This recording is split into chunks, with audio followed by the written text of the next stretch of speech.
di Diari Salwa. Aku gak akan pernah capek untuk bilang terima kasih buat teman-teman yang masih mendengarkan bacaanku yang masih banyak kurangnya ini, atau buat teman-teman yang baru aja mendengarkan bacaanku. Semoga kalian suka dan terus mendengarkannya.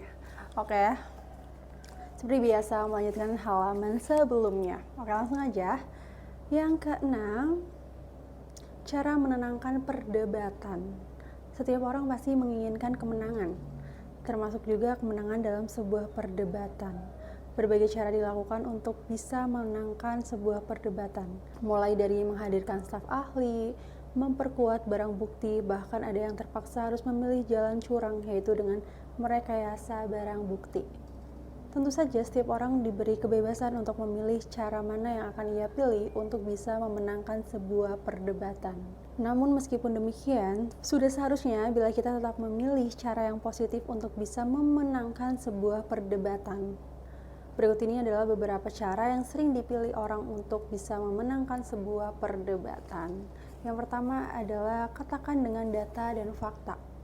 Salah satu jurus terampuh untuk memenangkan sebuah perdebatan adalah dengan menghadirkan data dan fakta agar lawan debat kita bisa meyakini kebenaran argumen yang kita sampaikan. Tanpa adanya fakta dan data, lawan debat akan menganggap kita sedang mengigau atau bicara tanpa bukti-bukti yang nyata. Jika kamu yakin bahwa pencuri pakaianmu adalah si A, sementara lawan debatmu meyakini bahwa pencuri pakaianmu adalah si B, maka salah satu cara untuk menyelesaikan adalah dengan membuktikan kebenarannya dengan menampilkan bukti-bukti yang akan menjelaskan bahwa dugaanmu adalah benar. Biasanya lawan debatmu akan berhenti berdebat setelah yakin bahwa data dan fakta tersebut membuktikan bahwa kamu adalah pihak yang benar. Yang kedua, ketahuilah teknik berdebat. Segala sesuatu di dunia ini pasti memiliki caranya sendiri-sendiri.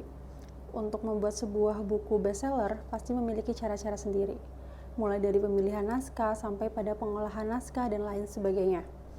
Untuk membuat sebuah makanan enak pun juga ada cara-caranya sendiri, mulai dari pemilihan bahan-bahan sampai pada pengolahannya. Begitu juga dengan debat yang ternyata juga memiliki tekniknya sendiri-sendiri. Berikut ini adalah beberapa cara yang sering digunakan dalam berdebat. Yang pertama adalah trapping, jebakan. Sebuah teknik yang dilakukan dengan cara menggiring lawan menuju poin bahasan tertentu yang sebenarnya sudah kita persiapkan segala kelemahannya. Teknik ini biasanya dilakukan dengan cara meneliti terlebih dahulu kelebihan dan kelemahan lawan. Setelah mengetahui kelemahan sang lawan, barulah dilakukan penyerangan secara lembut dengan membahas tema yang sudah ditetapkan. Yang kedua, switching, tukar posisi, yaitu dengan cara menjadikan argumen lawan bicara sebagai argumen kita. Setelah itu kita buat pihak lawan menjawab kritiknya sendiri seakan-akan kita sedang bertukar posisi dengan lawan. Cara ini sering dipilih orang ketika sedang melakukan debat politik. Karena dengan demikian kita tidak perlu menjawab pertanyaan, sanggahan ataupun kritikan dari pihak lawan. Yang ketiga adalah contradicting, membuat kontradiksi, yaitu sebuah teknik yang dilakukan dengan cara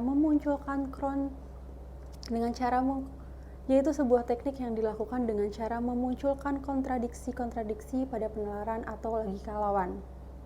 Cara ini biasanya dilakukan oleh orang-orang yang bisa dengan mudah mengetahui pola pikir lawan debat. Setelah mengetahui kelemahan lawan, barulah kita menyisipkan kontradiksi-kontradiksi tersebut di dalam logikanya. Itulah sebabnya mengapa diperlukan logika kuat untuk memakai teknik ini. Yang keempat, balancing, seimbang, yaitu sebuah teknik yang dilakukan dengan cara memberikan tanggapan kita terhadap kritikan lawan dengan kritik yang seimbang. Teknik ini sering dipilih ketika kita sudah kehabisan jawaban untuk membela diri. Satu-satunya cara yang bisa dilakukan hanyalah menjadikan lawan berada di posisi yang sama dengan kita. Cara tersebut juga bisa dilakukan dengan menyeimbangkan dua belah pihak yang sedang berdebat agar tidak ada yang menang ataupun kalah. Selanjutnya yang kelima, judging, menghakimi, yaitu sebuah teknik debat di mana kita terus menyerang bahkan menyudutkan lawan sampai berada di posisi orang bersalah, tertuduh, yang terus-menerus harus membela dirinya tanpa pernah memberikan kesempatan baginya untuk menyerang balik. Itu adalah beberapa cara yang sering digunakan dalam berdebat. Ada 5. Oke, selanjutnya yang ketiga adalah tetap tenang, jangan panik. Sebuah perdebatan pasti sering membuat adrenalin kita naik. Ketika adrenalin naik, biasanya hati akan dilanda ketidaktenangan. Mudah panik, emosi mudah naik turun dan membuat kita cenderung berusaha mengurangi atau bukti yang ditunjukkan. Emosimu yang serba tak menentu tersebutlah yang kemudian membuatmu mudah dibantai. Disitulah fungsi ketenangannya. Sebisa mungkin, buatlah dirimu setenang mungkin. Jauhkan dirimu dari kepanikan. Daripada kamu yang panik, ada baiknya bila kamu buat lawan debatmu yang panik. Mintalah dia untuk menunjukkan data dan fakta atas argumennya. Jika dia tidak memiliki data dan fakta tersebut, maka dia akan cenderung asal bicara. Disitulah kamu akan melihat dengan jelas bahwa lawan debatmu tersebut telah gagal. Selanjutnya yang keempat adalah gunakan logika. Tidak sedikit manusia yang melupakan logika ketika sedang berbicara. Biasanya mereka cenderung dikuasai oleh emosi. Orang yang tidak menggunakan logika biasanya akan sangat mudah mengiyakan atau membenarkan suatu pendapat. Oleh karena itu, kita sangat membutuhkan logika dimanapun kita berada dan dalam situasi apapun. Jangan mudah terpengaruh, terlebih lagi pada hal-hal yang menurut kamu tidak masuk akal. Ketika dia berbicara tentang sesuatu yang tidak sesuai dengan nalar, maka seranglah dia dengan sesuatu yang bisa diterima oleh akal sehat manusia. Jelaskan padanya bahwa sesuatu itu terjadi karena adanya sebab, dan sesuatu yang kita kerjakan pasti akan menghasilkan sebuah akibat. Jelaskan bahwa manusia bisa berbuat sesuka hatinya. Tapi jelaskan padanya juga bahwa setiap hal yang dilakukan oleh manusia itu pasti ada resikonya. Selanjutnya, yang kelima adalah lemparkan pertanyaan. Untuk kemampuan berpikirnya, tidak ada salahnya jika kamu memberikan beberapa pertanyaan kepada lawan bicaramu. Agar kamu bisa lebih tahu tentang kemampuan berpikirnya, maka janganlah bertanya kepadanya tentang pertanyaan ya dan tidak, yes or no question. Alangkah baiknya jika kamu bertanya kepadanya tentang sesuatu yang membutuhkan uraian dan penjelasan, seperti misalnya kalimat tanya yang berupa mengapa dan juga bagaimana. Jika dia tidak mampu menjawabnya, maka pasti akan terlihat jelas dari raut wajahnya yang kebingungan. Selanjutnya yang keenam, dengarkan dulu apa yang lawan bicara katakan. Dalam setiap perdebatan memang dibutuhkan sebuah sikap mau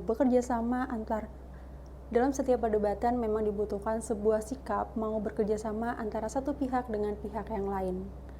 Namun praktiknya, hal semacam itu hanya ada dalam teori saja. Dia sudah memikirkan dulu apa yang ingin dia katakan. Adrenalinnya mendadak naik, sehingga ia hanya ingin berbicara dan tidak mau mendengarkan lawan debatnya. Jika kamu berdebat dengan seseorang, jauhilah sikap semacam itu. Dengarkan saja lawan debatmu dengan sebaik-baiknya. Dengarkan apa yang dia katakan dan lihat bukti-bukti yang dia tunjukkan. Dari situlah kamu bisa mengetahui di mana letak kesalahan dan kekurangannya. Seandainya kamu sudah menemukan letak kesalahan dan kelemahannya, maka kamu bisa menyangkal, mendebatnya, dan mengalahkannya dari kelemahannya tersebut. Selanjutnya, yang ketujuh, jangan menyerang orangnya, serang argumennya.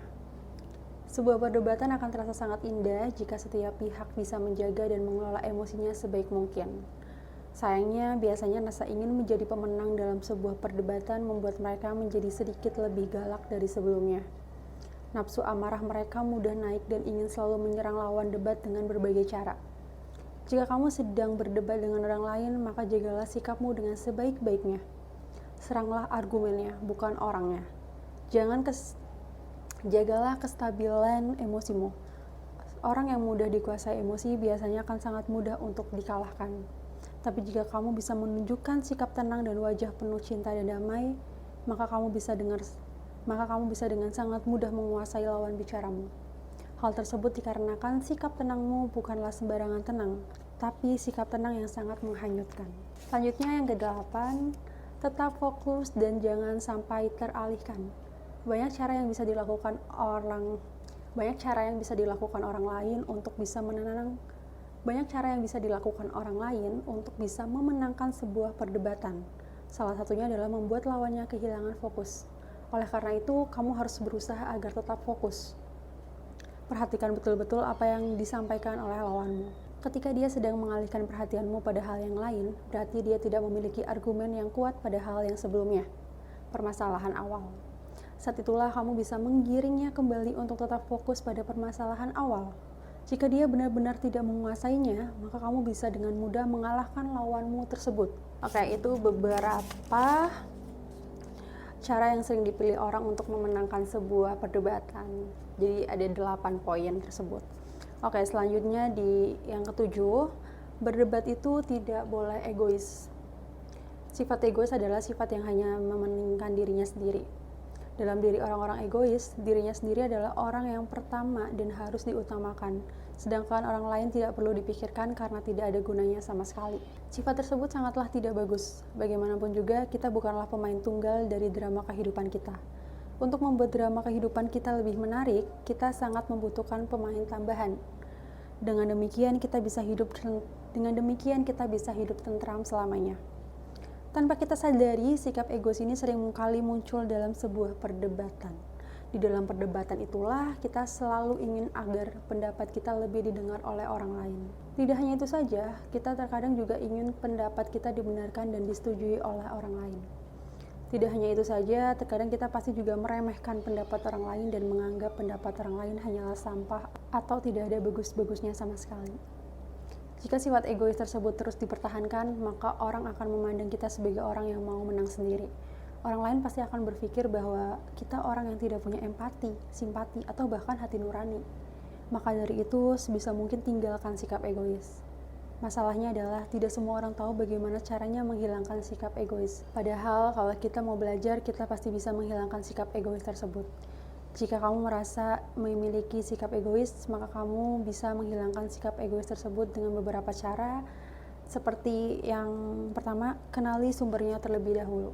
Cara pertama untuk menghilangkan sikap egois adalah dengan mencari sumber atau penyebab dari sikap egois tersebut.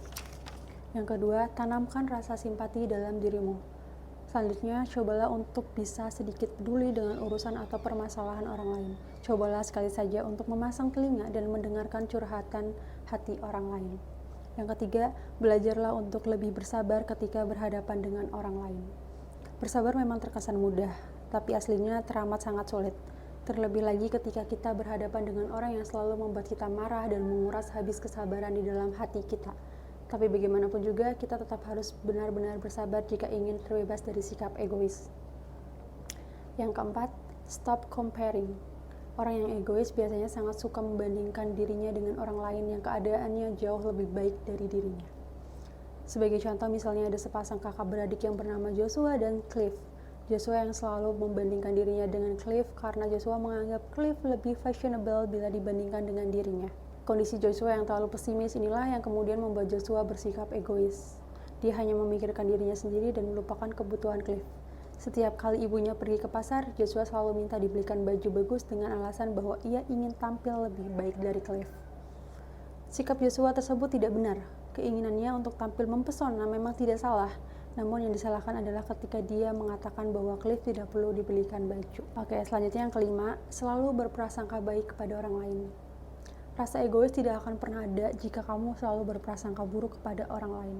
Prasangka buruk itulah yang kemudian membuat seseorang tega bersikap egois kepada orang lain. Orang yang egois hanya sibuk memikirkan dirinya dan lupa terhadap orang lain. Selanjutnya yang keenam, selalu bersikap ramah kepada orang lain. Luluhkan hatimu dengan bersikap ramah kepada orang lain. Ketika kamu selalu bersikap ramah kepada orang lain, maka hatimu akan terasa lebih hidup. Hati yang hidup adalah hati yang tergerak ketika melihat orang lain sedang mengalami kesusahan. Selanjutnya yang terakhir, selalu bersedia menolong orang lain. Dewasa ini orang nyaris kehilangan sisi kemanusiaannya. Mereka terlalu sibuk mengurusi dirinya sendiri sampai melupakan urusan lain. Banyak sekali orang yang enggan memberikan sumbangan atau berderma kepada orang yang lebih membutuhkan hanya karena sibuk mengurusi dirinya sendiri. Aku aja susah, mengapa harus membantu orang lain? Pandangan semacam itu yang sepatutnya disalahkan. Setiap orang memang memiliki permasalahan dan kebutuhannya sendiri-sendiri. Namun percayalah, kemiskinan bukan alasan untuk tidak memiliki jiwa sosial. Ada banyak cara yang bisa kita lakukan dengan membantu orang lain. Salah satunya adalah dengan berperilaku nyaman dan menjamin hidupnya akan terbebas dari kejahatan kita. Itu beberapa cara yang bisa kalian hindari untuk tidak menjadi egois. Oke, selanjutnya adalah yang ke-8, jadilah pendengar yang baik.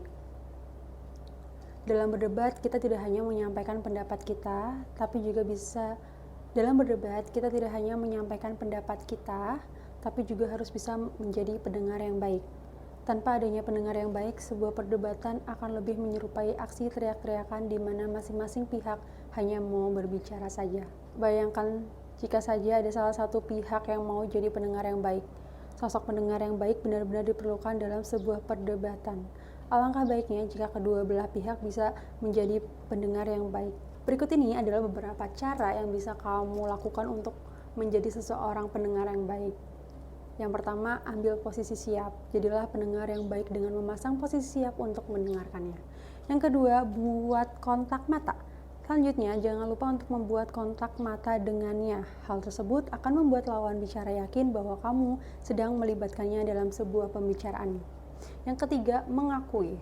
Kemudian berikanlah pengakuan terhadap apapun yang disampaikannya. Beberapa pengakuan yang bisa kamu lakukan adalah dengan memberikan respon berupa anggukan kepala, acungan jempol, atau berkata, "Kamu benar, aku setuju dengan pendapatmu itu," dan lain sebagainya.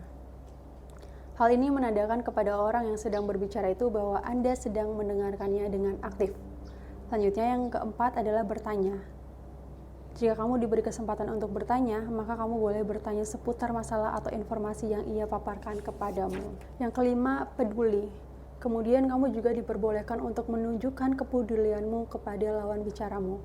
Yang keenam, jangan pernah memotong pembicaraan. Unsur utama dari sebuah komunikasi adalah sikap saling menghargai satu dengan yang lainnya. Salah satu wujud dari sikap menghargai orang lain dalam kegiatan komunikasi adalah dengan tetap mendengarkan dan tidak pernah memotong pembicaraan. Itu beberapa contohnya. Dan lanjut lagi di nomor 9, katakanlah dengan penuh cinta. Berdebat adalah bekerja. Berdebat adalah sebuah pekerjaan yang tidak hanya membutuhkan tenaga dan ilmu, tapi juga membutuhkan hati.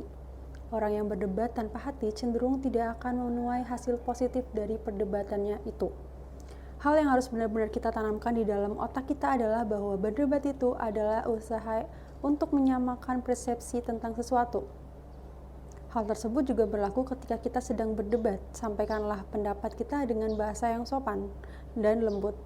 Jika kita ingin membuat orang lain sependapat dengan kita, maka kita harus memperlakukannya dengan lembut, bukan dengan kekerasan. Hal tersebut juga berlaku ketika kita sedang berdebat. Sampaikanlah pendapat kita dengan bahasa yang sopan dan lembut, maka orang lain bisa dengan mudah memahami dan menyetujui apa yang kita sampaikan. Perhatikan juga tatapan mata kita. Jangan memandang lawan bicara sambil melotot dan menaikkan alis. Tataplah lawan bicara dengan pandangan yang tenang, menyejukkan dengan kedua alis yang segaris. Tataplah dengan pandangan mata yang bersahabat, bukan dengan pandangan mata yang menyulut api permusuhan. Jika kamu ingin berbicara dengan penuh cinta, maka sampaikan barisan kalimatmu dengan bahasa yang sopan, santun, dan juga penuh cinta. Bahasa yang santun adalah bahasa yang terkesan bagus, enak, dan lembut untuk didengarkan. Tidak hanya itu saja, seharusnya kita memang wajib membiasakan diri untuk berbicara dalam bahasa yang santun kepada orang lain. Lalu bagaimana cara berbicara dalam bahasa yang santun dan penuh cinta itu? Yang pertama, sebutlah dia sesuai dengan namanya. Yang kedua, janganlah berbicara dengan kasar. Yang ketiga, janganlah mempermalukan atau menghina lawan bicaramu. Dan yang keempat, jangan menghakimi orang lain atau menuduh orang lain secara sepihak. Yang kelima, jangan menyombongkan atau memuji diri sendiri. Yang keenam, jangan menunjukkan rasa senang atas penderitaan orang lain. Dan yang ketujuh, jangan menunjukkan rasa sedih atau prasangka buruk atas kebahagiaan orang lain.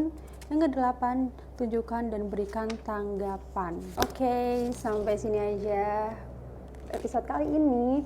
Jujur, di bagian yang jadilah pendengar yang baik itu relate banget sama aku karena aku adalah tipe orang yang jarang banget didengar. Aku bisa jadi pendengar yang baik, tapi orang-orang di sekitarku belum tentu bisa mendengarkan apa yang aku bicarakan, apa yang aku sampaikan. Jadi ini sangat ngena banget sih, kayak memang kita tuh harus jadi pendengar yang baik gitu. Dan